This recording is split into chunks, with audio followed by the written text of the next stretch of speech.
satu dua hal terkait dengan kerahiman Tuhan dan persiapan kita di dunia ini.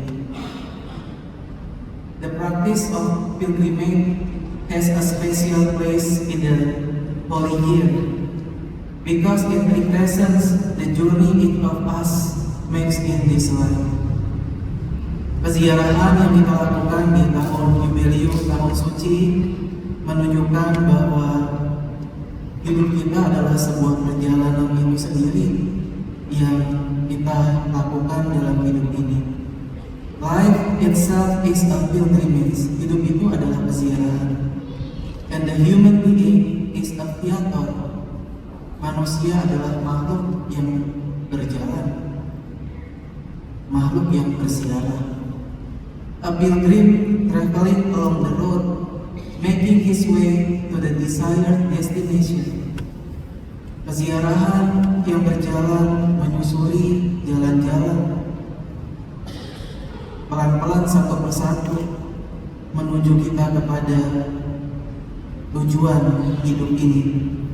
Similarly, to reach the Holy Door in Rome or in any other place in the world, everyone each according to his or her ability will have to make a pilgrimage. Bagaimanapun juga seperti kita sampai kepada pintu suci di Roma atau pintu suci dimanapun, merupakan upaya setiap orang untuk bisa berziarah. This will be a sign that mercy is also a goal to reach and requires dedication and sacrifice. Ini juga merupakan tanda bahwa pengampunan merupakan tujuan, tapi juga membutuhkan pengorbanan dan usaha. The Lord Jesus shows us the steps of the pilgrimage to attain our goal. Tuhan Yesus menunjukkan kita langkah-langkah dalam peziarahan ini untuk mencapai tujuan tersebut, tadi pengampunan. Judge not and you will not be judged. Jangan menghakimi dan kamu tidak akan dihakimi. Condemn not and you will not be condemned. Forgive and you will be forgiven. Ampuni dan kamu akan diampuni. Give and it will be given to you. Berikan dan itu kamu akan menerima balasannya juga. Good measure, pressed down, shaken together, running over, will be put into your hand.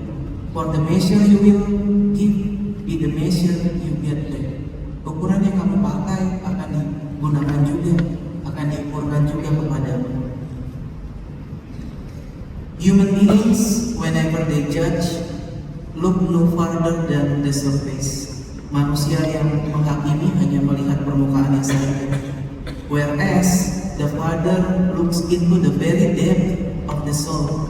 Sementara itu Allah Bapa melihat jauh lebih dalam ke dalam jiwa manusia. How much hard words do when they are motivated by feelings of jealousy and envy. Begitu banyak kata-kata yang jahat, kata-kata yang tajam dilontarkan karena perasaan iri. To speak ill of others, put them in a bad light. Berkata buruk tentang orang lain, meletakkan mereka pada hal-hal yang tidak baik, undermines their reputation and leaves them prey to the whims of gossip, dan menyerahkan orang-orang itu untuk dijadikan gosip, bahan omongan kepada sesama kita. To refrain from judgment and condemnation means, in a positive sense, to know how to accept the good in every person and to spare him unnecessary suffering that might be caused by our partial judgment. Untuk tidak menghakimi sesama dalam arti yang positif adalah mencari, melihat hal-hal baik yang ada di dalam diri sesama, bukan hal-hal yang buruk, terutama karena penghakiman kita. To be instruments of mercy because it was we who first received mercy from God.